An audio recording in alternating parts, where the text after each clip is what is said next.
Okay, for those of you that watched part 1 and listened to me and went to part 2, we are now going to review the actual EM-1. So let me lower the camera a bit. Wrong direction. Okay, so I'm going to hopefully it'll take me all 15 minutes to get all the small little details on the EM-1 here. So let's get started without wasting time. So up here we'll start at the pilot. Up at the pilot here, let me get something to point with. Okay, up here at the EM-1 pilot, you got a swing-out scale coupler, or not a swing-out, but a scale coupler. You got a brake hose right here, and then you got a beautiful detailed plow. Then you come up, and then you got a coupler cut bar that moves, which is really, really nice. Then over here you have a radiator, which is pretty cool. In here you have your air tanks to build air up. And then you got these stairs in this walkway and some grab irons.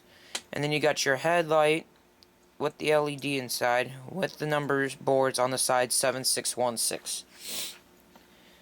That basically does it for the plow. We'll move up now. We'll move up to the front of the engine. Up here at the front of the engine you got a silver painted front, and then you got a lot of, it's like a pump or something right below the emblem. The emblem of the B&O is located. This front does open up. Mine doesn't want to open up for some reason. Okay, there we go. The front of the EM does open up. You get to see inside. You see inside the smoke unit there. Apparently that's magnetic. So in the front there you got the EM. You can see inside of it. Then you got all these molded in rivets, and then some separately applied grab irons, and then you got these marker lights. Then up here you got another number board with 7616. Then you got a swinging bell, but it's not magnetic with the vision line. Moving back more, we'll stick here at the front set. We'll focus on the front set. Up here at the front set, you got really detailed driving rods. These driving rods work great, and they're really in motion when you got the engine. The only thing I'm not really I don't even know what this is. I'm taking that was supposed to be something. It's also on the other side there, as you can see. Moving up, you got a superheater company builder's plates, and you got the actual builder's plates of the EM-1. You got mostly molded in stuff here because this is an early 2000 model. So you got your molded in details. You got the handrails, which is also your antennas. Got your dual smokestacks, but the thing to remember is Big Steam 5344 told you that these did not have a connecting where it would force smoke out of both stacks. So it's basically coming out of this stack.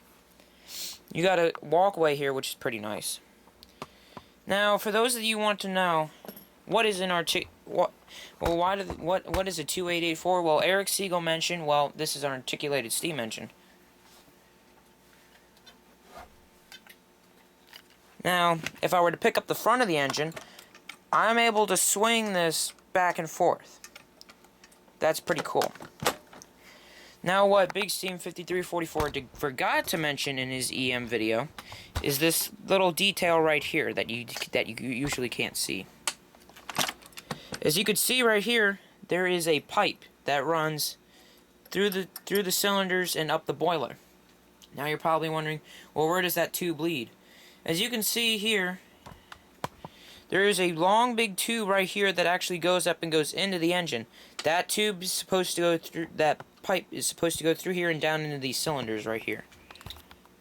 So now we'll put the EM back on the tracks.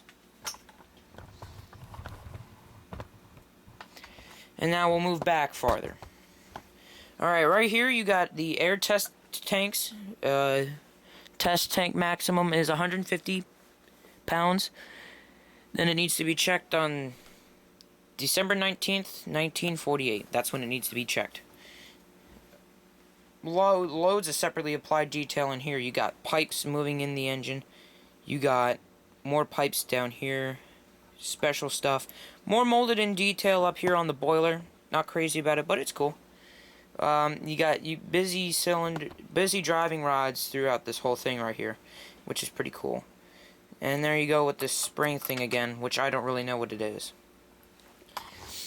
Far back, to the farthest back, and as far as the boiler goes, you got a really, really nice firebox here. I don't know what these are. If somebody can tell me what these are on the EM-1, please let me know. You got molded in rivets on the firebox, and you got some separately applied detail going around the firebox, which is pretty cool. This is something molded in right here. If you can't see it, it goes in with the silver of the firebox. It's pretty cool, but I'm not too crazy about it. So now we'll go up the EM to the top, and we'll start from the top and make our way back. As you can see from the top here, you got molded in stuff, mostly molded in. Then you got your dual stacks. I turned the smoke unit off, as I've already said. But mostly molded in stuff right here. Here's a separately applied pipe.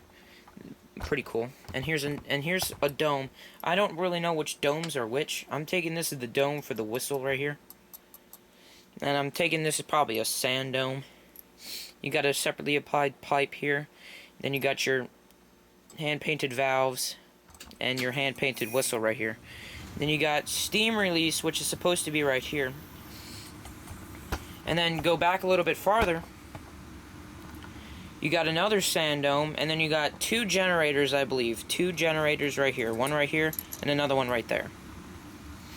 Now we'll go lower again.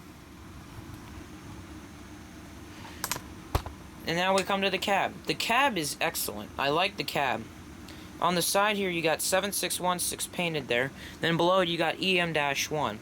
Now you notice on the new Legacy models, there's like the type of class, or like extra numbers. But that's not on this engine, unfortunately. Now go to the top of the cab. Nothing really separately applied on top of the cab. Mostly molded in windows which don't slide. It's a kind of a downfall, but it's really cool.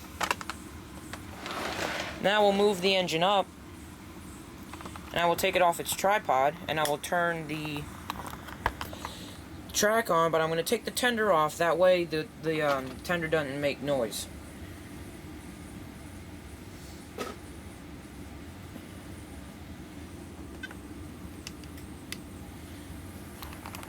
Alright, right now we're going to look inside the cab. As you can see on the box, it said there's a glowing firebox. As you can see there is a glowing firebox. As you can see in the cab, there's loads of molded in and separately applied details. Right here, there's one. There's your 1 gauge, I believe, that tells you how much you got inside. The firebox glow is not as good as it on the Legacy models. And then here you got your weather. Like they're weatherproof. It's like a cover. What would happen is that the engineer and fireman, when it was really cold outside and they wanted to conceal the air in the cab, the hot air, it would basically close those, and then the hot air would be sealed into there. Turn the track power off. And now we're gonna get to the fun. The item on the engine that gets us good is the tender. The tender on the EM-1 is just brilliant. It's an excellent tender. There's not much separately applied stuff on it. This is basically molded in. The coal load is not real, unfortunately. It's fake coal load. You could tell just by feeling it. Mostly on this engine there's molded in stuff, but you got a beautiful Baltimore, Ohio painted logo on there. You got your wireless tether right here. And then you got separately applied step-on ladders. Then you got your walkway here between the engine and the tender, basically. And then you got your doors to the coal load, which do not open. Moving back far, to the farthest it can go, these water hatches do not open up, unfortunately. Then you got 2 marker lights here, which do turn red. You got a separately applied ladder here, which is pretty nice. Then on the back here, even though you can't see it, I know a way to see it. Ooh, night shot. Okay, if you look closely, it says numbers right there. 22,000 and 25. I'm taking, it's like 25 tons and 22,000 gallons. So, I think I might be right. This tender does feature an electric coupler on the back. Separately applied step ladders here. This coupler cut bar on the back of the tender does not open. And then when you move down the tender, You got some separately applied stuff like these two things right here, which I don't know, but most of the stuff on the trucks is molded in. But other than that, great piece, great thing. The only downfall about the wireless tether on this engine, compared to all the new legacy engines,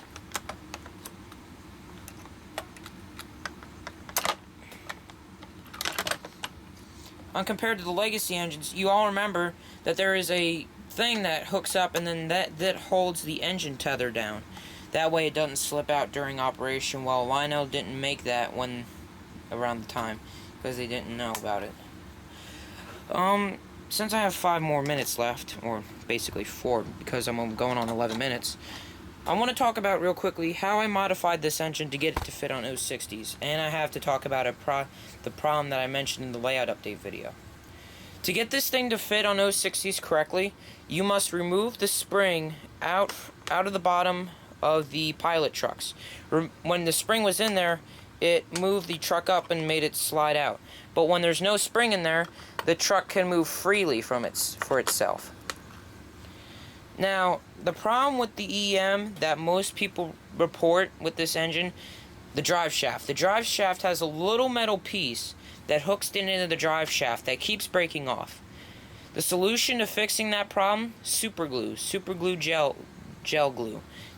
That makes it easier to put it back together. Just let the drive shaft sit for probably about an hour to an hour and a half, and then you should be good to go. I will tell you how. So that basically covers the review of the EM-1 on its detail and everything. Part 3 you will be hearing the sounds, but part 4 is when the operation. Part 3 we're going to go over the sounds. So thank you for watching part 2 of the review of the EM-1, and join us in part 3, which link will be in the description. Thank you.